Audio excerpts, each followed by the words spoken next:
Hello everyone, hope you all are doing well, and today let's see the things we have left at the last lecture. We were talking about weak acid, weak base and the ionization constant of the particular acid and bases. Okay, so जब आपने weak acid, weak base की बात की, so what we let's write some weak acid HA. So HA, what happening? This is monoprotic acid. It can be diprotic, it can be triprotic acids. Okay, so monoprotic means what? This is in aqueous solution. It gives you, this is weak acid, so this partially dissociates. Please remember, weak acid क्या होता है? Partially dissociate करता है, वो fully dissociate नहीं करता. Alpha value is very less than 1. So after dissociation, this HA, this is the weak acid. What they will give? This will give H plus ion in the solution, aqueous and A negative aqueous ion. So what is happening here? Can anyone tell me? This is the dissociation is happening. Let us take time t is equal to 0, concentration was C and this was not dissociated. After that what happened? The dissociation happened, and what we know that C1 minus alpha, C alpha and C alpha, the normal procedure which we should understand. Okay, this is the normal procedure which we should know that. Okay, this line I have written, this is the concentration at equilibrium. Okay, let's write the ionization constant Ki. If you write, क्या होता है? C alpha क्या होगा अगर हम expression लिखते हैं? Concentration of H plus, concentration of A negative divided by concentration of HA. ठीक है, and if you put values C alpha 1 minus alpha, and what exactly we are getting? This is, and what we know that this is the acid and ionization constant of acid को दिखाने का एक और तरीका क्या है? Ka. So क्या हो जाएगा? this is C. So एक C कैंसिल हो गया. So this is C alpha square by 1 minus alpha है. Okay, so this is the Ka, and what we know that if alpha is less than 1, काफी छोटा है, तो क्या होता है? Ka is equal to C alpha square, that gives you alpha is equal to under root of Ka by C.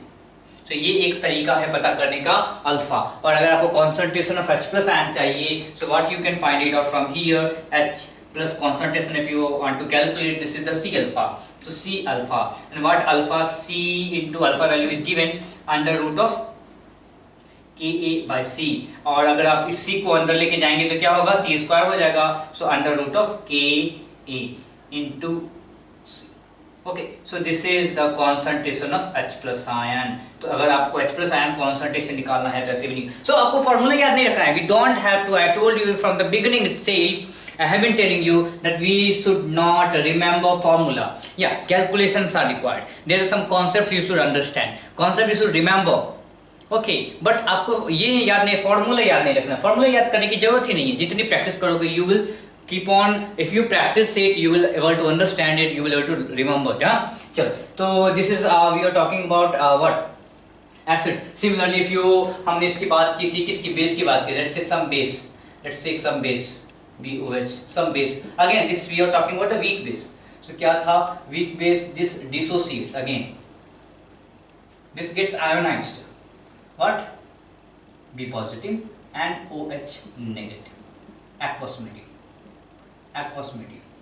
Okay, is this clear to everyone? So aqueous medium हो रहा है, same thing. C है, 0 है, C into 1 minus alpha, and this is C alpha, this is C alpha. Please everyone understand why we are writing this particular step. बहुत सारे लोग अभी भी अगर आपको confusion हो तो please go to chemical equilibrium, learn it again and come here. Okay, so क्या हो रहा है? At time t is equal to 0, जब इक्विलिब्रियम शुरू नहीं हुआ था तो हमारे पास ओनली BOH था, ओनली बेस था. दिस इज द मोनोएसिडिक बेस है. क्या है? इसके पास एक ही OH है. ये सॉल्यूशन में जाने के बाद एक ही OH देगा. हमने एसिड जो बेसिसिटी की बात करी थी, आपको याद होगा कि हमने बेसिसिटी की बात करी थी. बेसिसिटी 1 2 3 क्या होता है और कैसे होता है. ठीक है, सिमिलरली बेस के बारे में भी है. यहाँ पे एक ही OH है जो आपके वाटर सॉल्यूशन में आएगा. तो क्या है? This is at equilibrium. T is equal to equilibrium पे ये आ गया है. Let us write the ionisation constant Ki, और सिंस ये बेस है इसीलिए इसको आप क्या बोलते हो? Kb बोलते हो. प्लीज रिमेंबर के बहुत सारे नाम आने वाले हैं, तो उसी तरीके से आपको थोड़ा सा ध्यान रखना है। क्या हो जाएगा, concentration of B positive, concentration of OH negative, ठीक है क्या, सही है। देन नीचे में क्या होगा, BOH एक्वा सॉल्यूशन, सबकी वैल्यू तो पुट करते हैं। तो अगर C alpha, so C square alpha square and C into 1 minus alpha, so एक C से एक C कैंसिल हो गया, we are getting C alpha square by 1 minus alpha. Again what we know, if given alpha value is very less than 1, अगर काफी ज्यादा कम है एक से, so क्या होता है, 1 minus alpha is अप्रोक्सीमेटली 1, यानी कि आप अल्फा को नेग्लेक्ट कर देते हो, अल्फा को भूल जाते हो, अल्फा को छोड़ देते हो, ताकि आपको कैलकुलेशन बनाना करना आसान हो जाए। Okay, so what we are doing exactly हो जाएगा, तो क्या होगा बताइए, KB is equal to C alpha square by 1, so alpha is equal to क्या हो जाएगा, under root of KB by C, and what is the concentration of OH ion, concentration of OH ion is again same KB multiply with C, same, कोई दिक्कत नहीं, same करना आपके same calculation, ठीक। तो ये बेसिक चीजें मैंने आपको रिवाइज करा दी है अभी, और इसको थोड़ा सा ध्यान में रखेंगे, इसको समझेंगे। जो मोनो बेसिक एसिड्स है या आपके जो बेस हैं, इनको सॉल्व करने का एक बेसिक तरीका ये है। अगर अल्फा की वैल्यू क्या आती है, अगर 0.05 से ज़्यादा आने लगी है, तो आपको क्या करना पड़ेगा, नॉर्मल प्रोसीजर आप यहाँ पे नेग्लेक्ट नहीं कर सकते हो, आपको क्वाड्रेटिक इक्वेशन सॉल्व करना पड़ेगा, जैसे हमने लास्ट लेक्चर में किया भी था, क्वाड्रेटिक इक्वेशन को सॉल्व करना पड़ेगा, ठीक है। आपको आप या समझ लीजिए कि आपको इक्वेशन से भागना नहीं है, आपको क्वेश्चन को सॉल्व करना ही है। तो सारे लोग इन सारी चीज़ों को समझ लिए हैं, तो इन दोनों क्वेश्चन को अटेम्प्ट कीजिए, बहुत ही आसान प्रश्न है।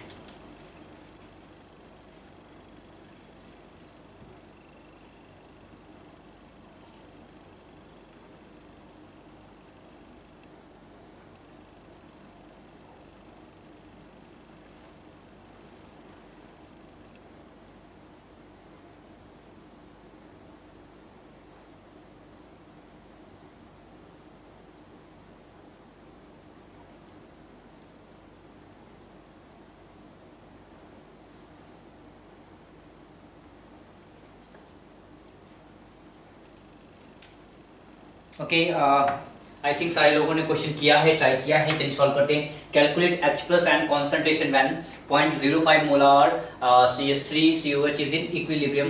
तो ठीक है, this is the case of this particular concept, so let us right CH3COH is in equilibrium with, this is aqueous medium, so that aqueous, and this is CH3COO negative and H plus positive, ठीक है, aqueous here and aqueous here, so सीधा मैं लिखता हूँ at equilibrium C into 1 minus alpha C alpha and C alpha, ठीक है, यही तो प्रोसीजर है।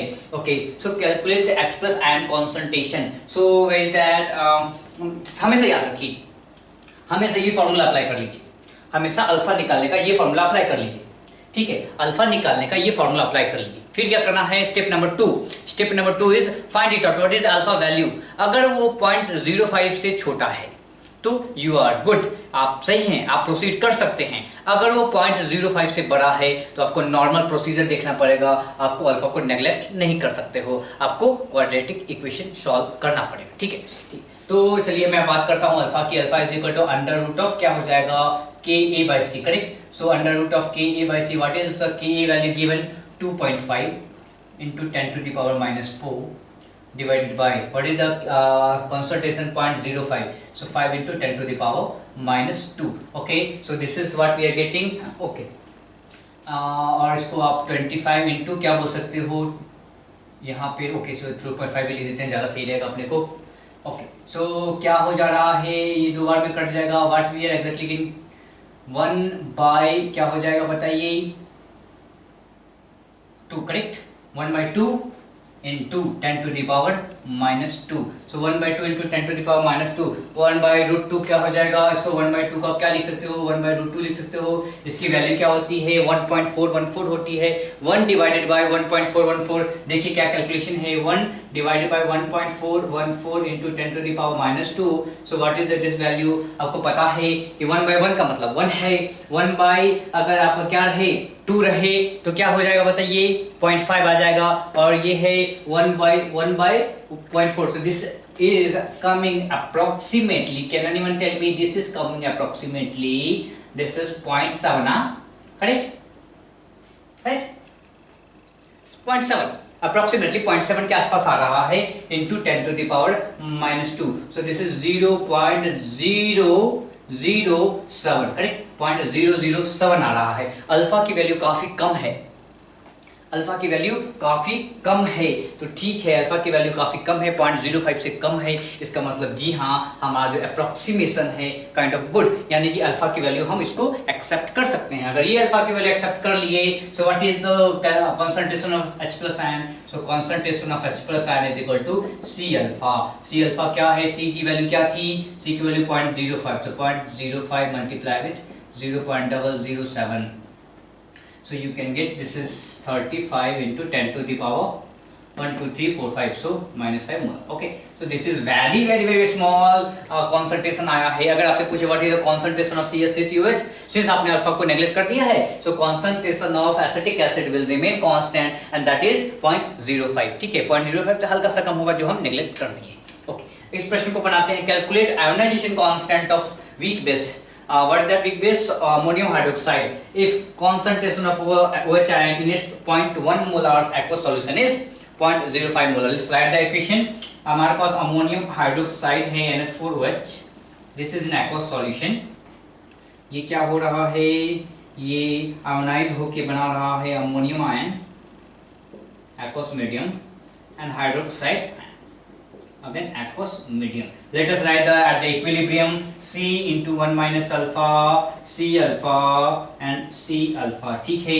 मैं फिर से बोलता हूँ, ये स्टेप को बार बार देखना है आपको, कि अगर समझ नहीं आया तो लोगों के लिए, या बार बार इसको चेक कीजिए क्यों ऐसा हो रहा है।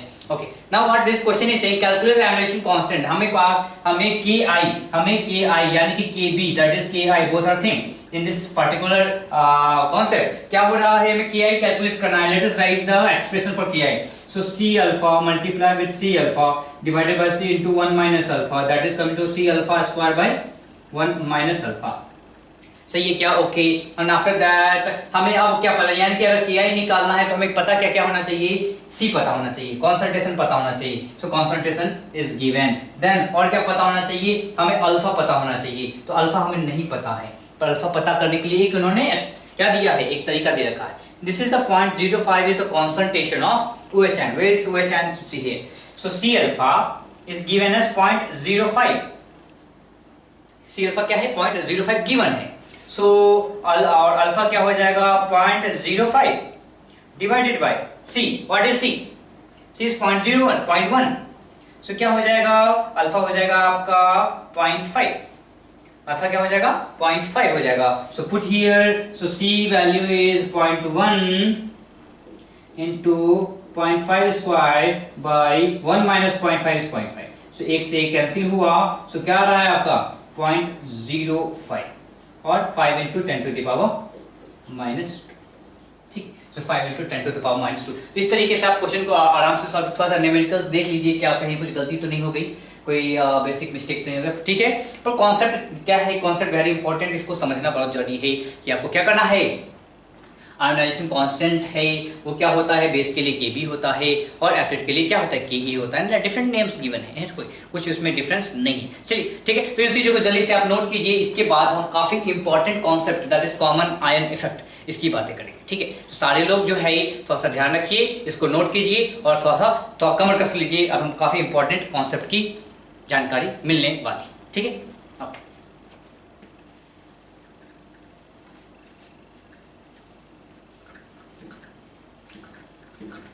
तो मैंने अभी बोला common ion effect. Common ion effect क्या है, इसमें जो कॉन्सेप्ट है वो क्या है, किससे रिलेटेड है, that is related with Le Chatelier's principle, ठीक है। ली चैटलियर्स प्रिंसिपल है वो उसी पे आधारित है, ठीक है। बेसिस क्या है जो हम डिस्कस करेंगे उसका है ली चैटरलियस प्रिंसिपल। क्या होता है ली चैटरलियस प्रिंसिपल, सारे लोग थोड़ा सा एक बार ध्यान से बताएंगे कि अगर आपने रिएक्शन के साथ छेड़खानी करी तो रिएक्शन क्या होगा। अगर आपने किसी चीज को डिस्टर्ब किया तो रिएक्शन हमेशा उस डिस्टर्ब को कंपनसेट करना पसंद करता है। अगर आपने क्या किया, वॉल्यूम बढ़ाया तो रिएक्शन चाहेगा वॉल्यूम कम हो जाए, आपने कॉन्सेंट्रेशन बढ़ाया तो रिएक्शन चाहेगा कॉन्सेंट्रेशन कम हो जाए। ली चैटरलियस वही बोलता है ना कि सप्रेस करना चाहता है। अगर आपने कोई डिस्टर्बेंस वहां पे निकाला है तो रिएक्शन हमेशा उस डिस्टर्बेंस को कम करना चाहेगा। किसी तरीके से कुछ ना कुछ रिएक्शन फॉरवर्ड जाके बैकवर्ड जाके उसके अलग अलग तरीके होंगे, जिसकी बातें हमने केमिकल इक्विलिब्रियम में करी है कि वो क्या करेगा, रिएक्शन किसी न किसी तरीके से वो उस पार्टिकुलर डिस्टर्बेंस को कम करना चाहेगा। ठीक है। सो हम लोग क्या डिस्कस करने जा रहे हैं, common ion effect.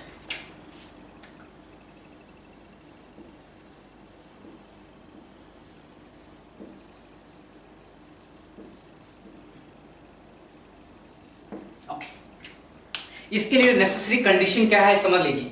Necessary condition है आपके पास होना चाहिए weak electrolyte and strong electrolyte.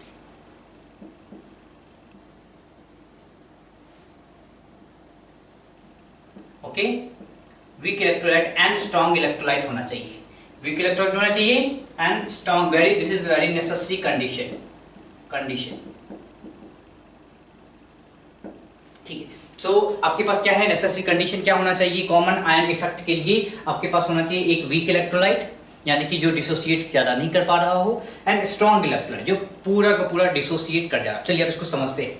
मान लीजिए कोई वीक इलेक्ट्रोलाइट है, मान लीजिए है AB है, कोई वीक इलेक्ट्रोलाइट AB है। क्या है, this is weak electrolyte, I right it, this is weak electrolyte. Okay, so this is weak electrolyte. So AB है, एक्वस मीडियम में डाला तो क्या है, you know that this is the general procedure. क्या होगा, ये रिवर्सिबल रिएक्शन में जाएगा and you will get A positive in aqueous medium and B negative in aqueous medium. Correct, this is what happens. अब क्या है कि AB है और आपने क्या किया है, A पॉजिटिव डाला है, B नेगेटिव डाला है। और दूसरा कंडीशन क्या हो जाना चाहिए, this weak electrolyte and strong electrolyte which I am going to write here right now, both should have at least one ion in common. उनके पास एक आयन कॉमन होना ही चाहिए, एक आयन कॉमन होना ही चाहिए। So let us take some other electrolyte, that is the strong electrolyte AC. Okay, AC. So ये क्या है, this is strong electrolyte है, ये क्या है, स्ट्रॉन्ग इलेक्ट्रोलाइट है। और ये क्या करेगा, ऑलमोस्ट फुल्ली आयोनाइज हो जाएगा and it will give you A positive and C negative aqueous. तो क्या हो रहा है, आपका ये जो बंदा है वो क्या है, पूरा का पूरा आयोनाइज हो जा रहा है। ये रिवर्सिबल रिएक्शन में जाने की इसकी प्रक्रिया काफी कम होगी, टेंडेंसी काफी कम होगी। पर ये बंदा क्या है कि डिसोसिएशन इसका काफी कम है, अल्फा वैल्यू बहुत ही कम है, तो इसीलिए क्या है कि रिवर्सिबल रिएक्शन आराम से मजे से जा सकता है। तो क्या है, एक कंडीशन ये हो गया है। दूसरा कंडीशन क्या होना चाहिए है, क्या है, one common ion should be present.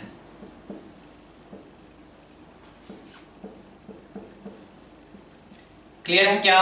Okay, after that आप देखते हैं। तो अब क्या हो रहा है, इसको समझते हैं, कॉमन आयन इफेक्ट को समझते हैं एग्जैक्टली हो क्या रहा है। अब क्या है ना कि मान लीजिए एक सॉल्यूशन था, ये एक डब्बा है आपका, रिएक्शन वेसल है, इसमें आपने AB डाला तो क्या हुआ, AB डालने पे क्या होगा, यहाँ पे A पॉजिटिव और B नेगेटिव घूम रहे थे, यहाँ पे सॉल्यूशन में A पॉजिटिव और B नेगेटिव घूम रहे थे। ठीक है, और आपको क्या पता है कि A पॉजिटिव और B नेगेटिव का इक्विलिब्रियम में है, रिवर्सिबल इक्विलिब्रियम, कॉमन आयन है। तो अब आपने क्या किया, कॉमन आयन है, कहां से लाया कॉमन आयन, आपने एक स्ट्रॉन्ग इलेक्ट्रोलाइट डाला। तो जैसे ही आपने इस बंदे को यहाँ पे डाला तो क्या हो गया, you have only A positive and C negative. ठीक है, तो अब क्या हो रहा है, अब हम अपने ली चैटरलियर प्रिंसिपल को थोड़ा सा याद करते हैं। तो जैसे ही हमने इस रिएक्शन को देखा, हमने क्या देखा, इस रिएक्शन के लिए क्या है कॉमन, A है कॉमन, यानी इस पार्टिकुलर रिएक्शन के लिए हमने क्या किया, इसका कॉन्सेंट्रेशन बढ़ा दिया है। ठीक है, A का कॉन्सेंट्रेशन बढ़ा दिया है।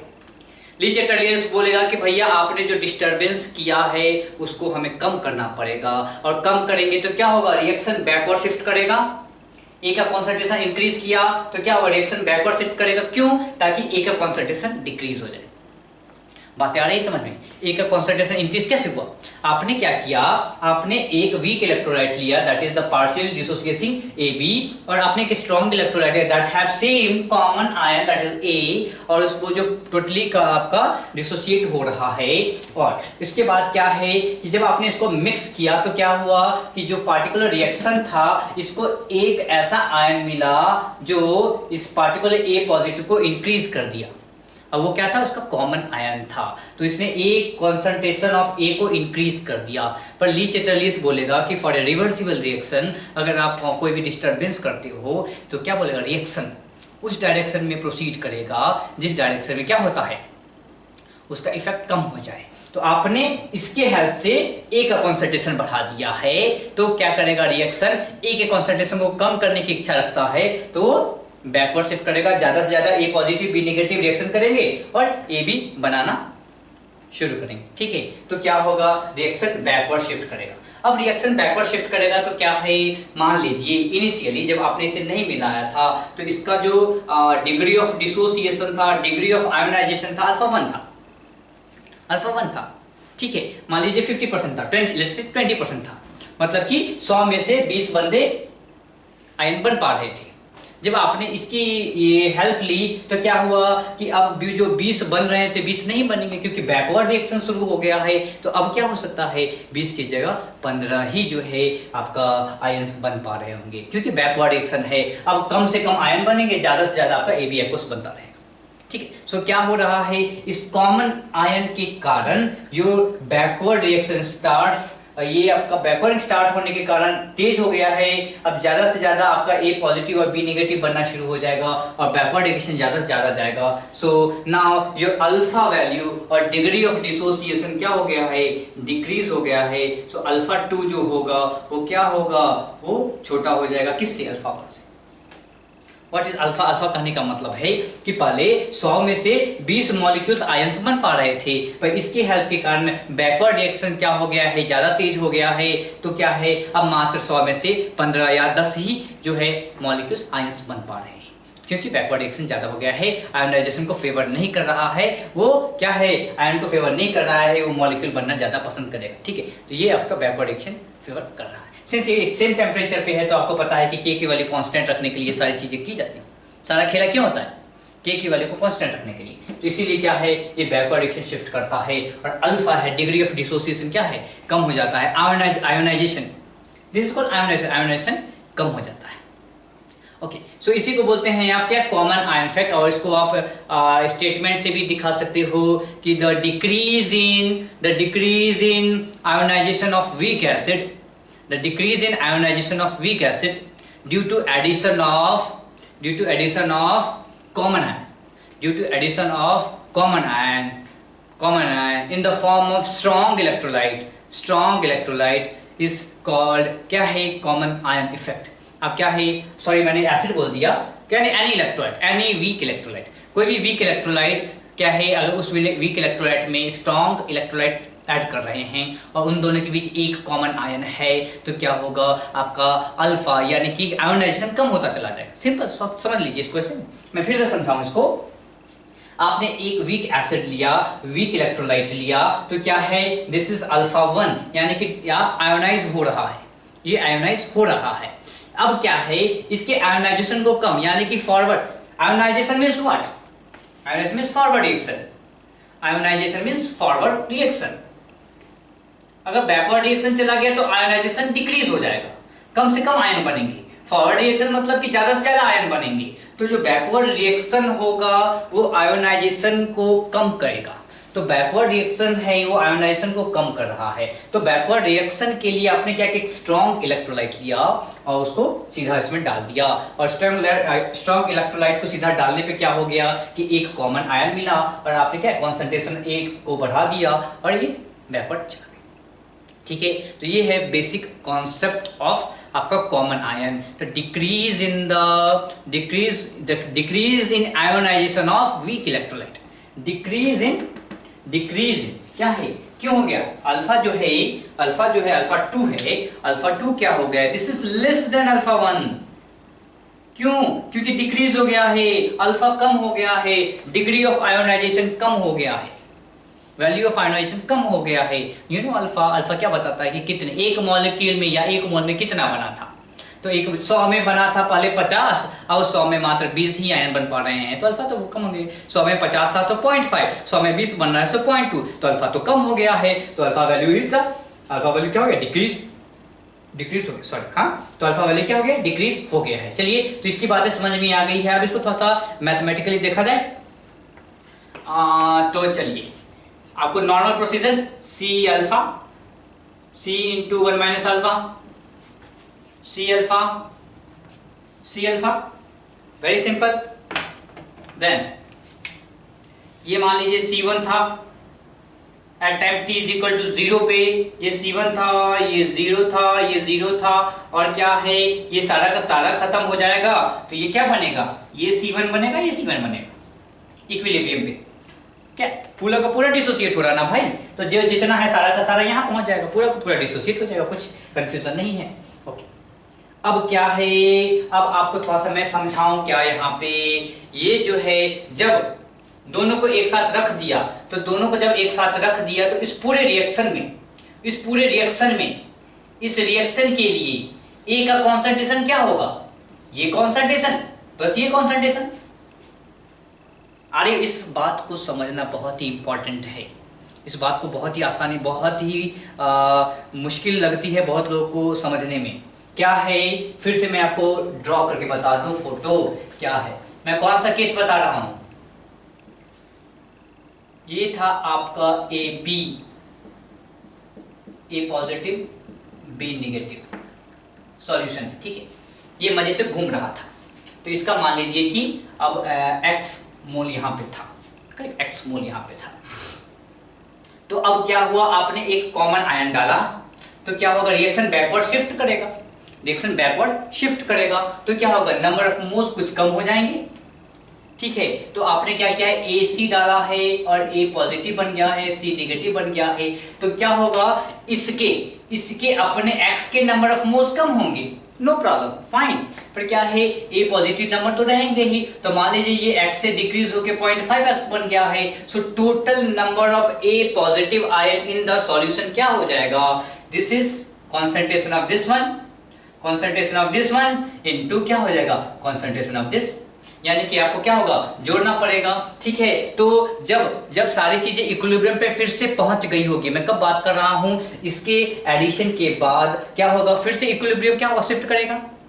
क्या होता है, ली चैटर्जी प्रिंसिपल ने बोला था कि इक्विलिब्रियम शिफ्ट करता है, इक्विलिब्रियम फिर से उस डायरेक्शन में शिफ्ट करता है ताकि सारी चीजें ठीक ठाक हो जाए। तो मैं क्या बोल रहा हूं कि इसके एडिशन के बाद जब फिर से इक्विलिब्रियम शिफ्ट किया होगा, तो क्या बैकवर्ड की तरफ आया होगा, और जब फिर से अटेंड कर लिया, इक्विलिब्रियम अटेंड कर लिया होगा, तो तब का अल्फा 2, तब की बात कर रहा हूं मैं, अल्फा 2 की बात कर रहा हूं, आपको समझा दूं, मैं अल्फा 2 के लिए लिख दूं मैं अल्फा 2।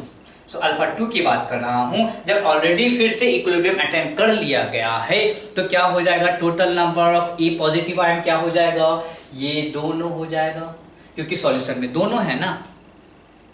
ये रिएक्शन ये तो नहीं बोलेगा कि हाँ भाई, ये इसको बोलेगा कि नहीं भैया, तुम जो ए पॉजिटिव हो, वो एसी से आए हो, मैं तुमको नहीं पहचानता हूं, मैं तुमको अपने रिएक्शन में नहीं लूंगा, जी नहीं। H positive remains H positive if it is coming from HCl, coming from H2SO4, coming from H3PO4, और कहीं से भी आ जाए, बेंजोइक एसिड से आ जाए, या चाहे वो फिनॉल से आ जाए, ठीक है, अमोनिया से आ जाए, वो नहीं बोलेगा कि आप बेस से आए हो, आप ऑर्गेनिक एसिड से आए हो, आप इनऑर्गेनिक एसिड से आए हो, मुझे नहीं मतलब है, जी नहीं। H plus remains H plus for all the reactions, ठीक है। तो क्या है, यहाँ पर ये जो रिएक्शन बोलेगा, इसके लिए, इस पार्टिकुलर रिएक्शन के लिए जितने भी ए पॉजिटिव होंगे उस पूरे वेसल में, वो सारे को अपना समझेगा। तो क्या हो जाएगा, A positive, total number of A positive क्या हो जाएगा, यू नो, इस इक्विलिब्रियम के लिए क्या बोलते हैं, at equilibrium concentration of A B is C into 1 minus alpha 2, concentration of A positive, total concentration, so C alpha 2 into C1, and ये तो यही रहने वाला है, ये डिक्रीज हो चुका है। ठीक है, this step particular, this one is very important, this is very important. अगर आई टेल यू कि ये कैसे हुआ है, मैं फिर से आपको बताना चाहता हूँ। क्या हुआ था कि आपने एक बेसिक रिएक्शन लिया था, ठीक है, ए बी हुआ था और ए पॉजिटिव और बी नेगेटिव था। ठीक है, जब आपने क्या किया, जब आपने इसको डाला तो आपने कॉन्सेंट्रेशन ऑफ ए को बढ़ाया, कॉन्सेंट्रेशन ऑफ ए को बढ़ाया। इस ए के बढ़ने के कारण, इसके बढ़ने के कारण क्या हुआ, सम ऑफ द ए क्या है, बैकवर्ड रिएक्शन में चला गया और फिर से एक नया इक्विलिब्रियम आया और उस नए इक्विलिब्रियम का जो आपका डिग्री ऑफ डिसोसिएशन था अल्फा था। और सिंस मैंने अल्फा 2 आपको समझने के लिए लिख दिया ताकि समझ में आए कि अल्फा 2 इज द नया वाला इक्विलिब्रियम कांस्टेंट। तो जब वो नया अल्फा पहुंच गया तो क्या बता सकते हैं, what is the concentration, this is C alpha and what is the total concentration of A, this is C1 जो आपको मैंने पहले बताया है, and this is the alpha 2, C alpha 2।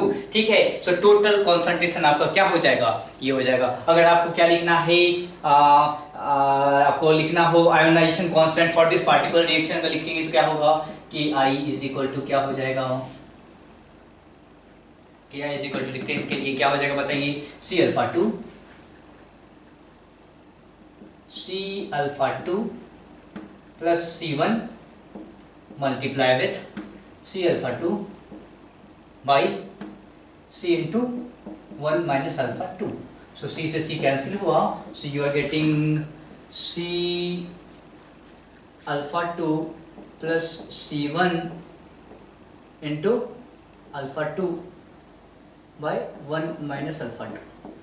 Okay, so I will put this particular C1 थोड़ा सा अच्छे से इसलिए लिख दूं ताकि आपको समझ में आए कि ये अलग वाला C है, ये अलग वाला C है, इसको थोड़ा समझ लीजिए। ठीक है, तो क्या हो जा रहा है, this is the expression for ionisation constant for this acid, this weak acid. और अब यहाँ से आप चाहो तो कॉन्सेंट्रेशन निकाल सकते हो। और क्या है, यहाँ भी वो वाला जो हमने अप्रोक्सीमेशन किया था, याद होगा आपको, जो अप्रोक्सीमेशन किया था वो अप्रोक्सीमेशन यहाँ भी लगाया, आराम से लगाया जा सकता है। कैसे, मान लीजिए क्या है, दिस अल्फा 2 और अल्फा 2 इज लेस देन क्या है, 1 से काफी कम है, मतलब अल्फा 2 0.05 से कम है। तो क्या हो जाएगा, इसको देखते हैं क्या हो जाएगा बताइए, के आई इज इक्वल टू क्या हो जाएगा, this K I is equal to C alpha 2 जो है, C अल्फा 2 बहुत ही कम हो जाएगा। आप इसको नेग्लेक्ट कर दोगे तो क्या हो जाएगा, C1 alpha 2 by 1 minus alpha, so this is 1।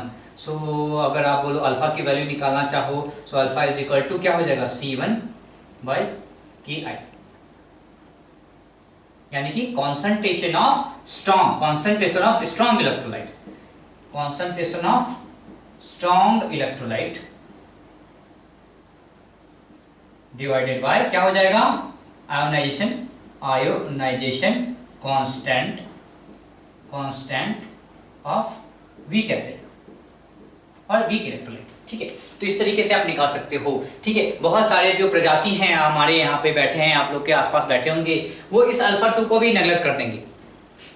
ठीक है, तो याद रखिए, समझिए थोड़ा सा कि अल्फा को हम क्या करते हैं, अल्फा को किस लिए नेग्लेक्ट कर रहे हैं, ये तो थोड़ा समझ लीजिए। अल्फा को हम कंपैरिजन में नेग्लेक्ट कर रहे हैं। क्या बोलते हैं कि अल्फा 1 से बहुत कम है, छोटा है, तो 1 की तुलना में क्या है, 1 minus alpha is equal to 1 लिखते हैं ना। ठीक है, 1 माइनस अल्फा को 0 नहीं बता रहे हैं ना, अल्फा को 0 नहीं बोल रहे हैं, क्या बोल रहे हैं कि 1 minus alpha is equal almost equal to 1, 1 से वैल्यू थोड़ी सी कम आएगी, पर हम उस चीज को समझ सकते हैं, हम उस चीज को वो जो आपका वो जो डिफिकल्टीज आएगी, कुछ आंसर में थोड़ा सा चेंज आएगा, हम उसको लेने के लिए तैयार हैं। ठीक है, इसीलिए हम बोलते हैं कि चलो 1 लेके चल लेंगे, कोई दिक्कत नहीं है। तो हमारे बहुत प्रजाति बोलती है सर इसे अल्फा 2 को भी जो है ना, ये जो अल्फा बाहर वाला है इसको भी आप नेग्लेक्ट कर दीजिए, हटा दीजिए। जी नहीं सर जी, ऐसा नहीं कर सकते हैं, आपको उसको अल्फा को लेना पड़ेगा, नहीं तो काम नहीं चलेगा। ओके, तो क्या है, आपने क्या किया, फिर से समझिए, C अल्फा 2 प्लस C1, तो क्या है, इस टर्म में क्या है, this alpha is very very very very very very small.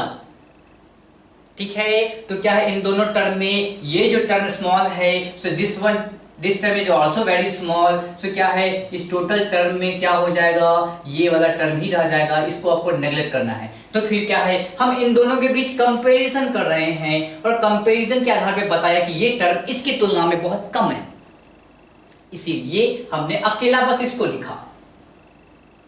इन दोनों में ये बहुत कम है, इसलिए हमें अकेला 1 को लिखा।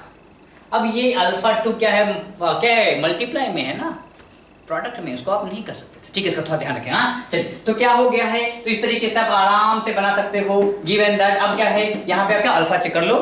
ठीक है, अब ये बोलोगे सर ये अप्रोक्सीमेशन कैसे समझ में आया कि हमें लगाना है, तो सेम तरीका क्या करना है, आपको आंख बंद करना है और alpha is equal to under root of K B और के ए बाई सी, ये पता करना है। Find out whether alpha is equal to 0.05 से कम या ज्यादा। अगर 0.05 से कम है तो ये अप्रोक्सीमेशन काम कर लेगा। ठीक, कैसे, मान लीजिए मैंने इस रिएक्शन को दिया, ये रिएक्शन दिया आपको और बताया कि Ka और Kb और Ka is given something value, concentration is given something value, find you search go and find alpha. Alpha पता कीजिए 0.05 है कि नहीं, अगर है तो ठीक है, अगर ज्यादा है तो आप ये चीज नहीं लगा सकते हो, अगर कम है तो लगा सकते हो। अगर ज्यादा है तो बहुत ही दिक्कत है। क्यों, क्या होगा, तो आपको क्या है कि आई इज इक्वल टू क्या हो जाएगा बताइए, C alpha plus C1 into alpha divided by 1 minus alpha. This is the आपको प्रोसेस है, पूरा प्रोसेस करना पड़ेगा आपको। क्वाड्रेटिक इक्वेशन क्या है, क्वाड्रेटिक इक्वेशन सॉल्व करना ही पड़ेगा। बहुत सारे लोग बोलेंगे सर थोड़ा नहीं मन करता है करने का, so I want to tell you that please please please ionic equilibrium एक ऐसा चैप्टर है जहाँ पे आपको थोड़ा सा कैलकुलेशन करना पड़ेगा। ठीक है, कैलकुलेशन से भागिए मत भाई साहब, आराम से जितना कीजिएगा उतना फायदा होगा। तो यहाँ पे आपको इस पर्टिकुलर जगह पे कैलकुलेशन करना पड़ेगा, but I assure you that 90 to 95% chance है कि ऐसे प्रॉब्लम नहीं आते। वो आप लोग की तरह ही है, वो भी नहीं चाहता कि आप कैलकुलेशन करो, तो वो आपसे यही बोलता है। पर आपको समझ में आना चाहिए, आपको तो क्विकली आपको समझ में आना चाहिए कि कैसे जो अल्फा है ये कम है और कैसे आप जज करोगे और कैसे आप इस पर्टिकुलर स्टेज पे पहुंचो। ठीक है, इन सब चीज़ को जल्दी से आप नोट करो और फिर जो है मैं आपको 2-3 प्रश्न बताता हूँ। उस प्रश्न के आधार पे हम देखेंगे कि कैसे इसको कैसे सॉल्व किया जा सकता है कॉमन आयन इफेक्ट के प्रॉब्लम्स को। ठीक है, इसको जल्दी से नोट कीजिए, फिर हम आगे बात करते हैं।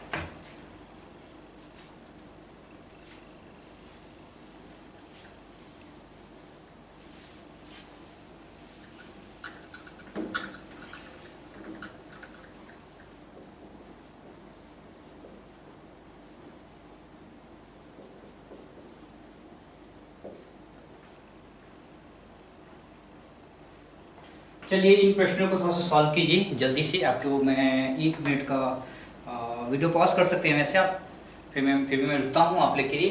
इन क्वेश्चन को सॉल्व कीजिए। ठीक है, वाला प्रॉब्लम क्या बोला है मैं आप लोगों के लिए पढ़ दूँ। Calculate concentration of each species at equilibrium. क्या गिवन है, 0.1 मोलार अमोनियम हाइड्रोक्साइड है और Kb की वैल्यू गिवन है। सिमिलरली 0.1 मोलार अमोनियम हाइड्रोक्साइड है, that is the initial concentration you know. And ammonium hydroxide है तो वो क्या होगा, डिसोसिएट, पार्शियली डिसोसिएट होगा। I have told you that ammonium hydroxide is weak base, so वो पार्शियल डिसोसिएट होगा। ठीक है, दूसरा क्या है कि इसी अमोनियम हाइड्रोक्साइड में आपने क्या किया है, 5.3 gram per litre ammonium chloride, this common है ammonium chloride. I told you the ammonium salts are strong electrolyte. ठीक है, so weak base plus strong electrolyte, so weak electrolyte plus strong electrolyte क्या होगा, कॉमन आयन दिखाएगा। तो क्या है आपको वो पता करना है। उसके बाद आपको पता करना है कॉन्सेंट्रेशन एट इक्विलिब्रियम। कॉन्सेंट्रेशन क्या होगा, similarly calculate the concentration at equilibrium. अगर आपका HCl again strong electrolyte in weak electrolyte, then calculate concentration strong electrolyte in weak electrolyte. तो बेसिक प्रॉब्लम कुछ ऐसे ही दिखेंगे आपको, तो आपको ऐसे प्रश्न सॉल्व करके बताने। चलिए इसको बनाते हैं। सबसे पहले तो पहला है, लिखते हैं अमोनियम हाइड्रोक्साइड। अमोनियम को अगर आपने किया ऐसे ही तो क्या होगा, अमोनियम आयन एंड क्या है OH नेगेटिव। हाँ, so this is aqueous, this is aqueous, this is aqueous. So क्या हो जाएगा, this is C into 1 minus alpha C alpha. ठीक है, सो अल्फा की वैल्यू सीधा मैं क्या बोला था मैंने कि आपको अल्फा की वैल्यू सीधे कैलकुलेट कर लीजिए और चेक कीजिए क्या अल्फा 0.05 आ रहा है या उससे कम आ रहा है। अगर आ रहा है तो be happy, that is your alpha value. पर अगर आपका 0.05 से ज़्यादा आ रहा है तो अप्रोक्सीमेशन काम नहीं कर रहा है। आपको क्या करना पड़ेगा, जो प्रोसेस से कैलकुलेट करना पड़ेगा, क्वाड्रेटिक इक्वेशन लिखना पड़ेगा। सो मैं अल्फा, इसलिए मैं क्या करूँ, अल्फा चेक करता हूँ पहले। अल्फा अगर चेक करूंगा तो क्या अल्फा इक्वल क्या होता है, under root of Kb by C हो जाएगा। सो Kb क्या है बताइए, 1.8 into 10 to the power -5 divided by what is the concentration, 10 to the power -1। So this is under root of 1.8 into 10 to the power minus 2. So what is this 1.8? Let's again calculate it. याद है हमने किया था अगर 1.4 था 1.44 होता है तो क्या होता है ना 144 12 की वैल्यू 144 12 की वैल्यू। अगर आप बात करते हो 13 तो 169, अगर बात करते हो 14 की सो 196 से थोड़ा सा कम है, so you can expect it 1.3 into 10 to the power minus 2. So this is 0.013, correct. So alpha की वैल्यू 0.05 से कम है, yes. So this alpha value can be accepted, जी हाँ, ये alpha value can be accepted. So you know concentration of NH4 क्या हो जाएगा बताइए, NH4 का कॉन्सेंट्रेशन क्या हो जाएगा, this is C alpha and this is equal to क्या है बताइए, C अल्फा है तो क्या हो जाएगा 0.1 into 0.013, so 0.0013 molar and this is the concentration of ocean. अगर मैं पूछूं अमोनियम हाइड्रोक्साइड का क्या हो जाएगा, C into 1 minus alpha, what we know that this is the approximation, ये 1 के बराबर है, so C हो जाएगा, so 0.1 मोलार ही रह जाएगा, ठीक है। तो ऐसे इन सारी चीजों का ध्यान देंगे। अगर आपने क्या किया, अब क्या किया है, अल्फा की वैल्यू क्या है, बहुत कम है, अल्फा की वैल्यू क्या है, बहुत कम है। तो अब अल्फा की वैल्यू बहुत कम है, इसको नेगलेक्ट हम करने वाले हैं, नेगलेक्ट करिए यानी कि अप्रोक्सीमेशन किया जा सकता है। मैं क्या बोलता हूँ हमेशा कि सबसे पहले पता कीजिए अप्रोक्सीमेशन कर सकते हैं या नहीं कर सकते हैं। यहाँ पे देखा कि जी हाँ अप्रोक्सीमेशन किया जा सकता है, तो the moment we came to know कि अप्रोक्सीमेशन किया जा सकता है, NH4 क्लोराइड अगर हमने डाला है, कॉमन आयन दिखेगा तो वो जो अल्फा निकल के आएगा that alpha is equal to क्या होगा, याद कीजिए वो अल्फा, कौन सा अल्फा,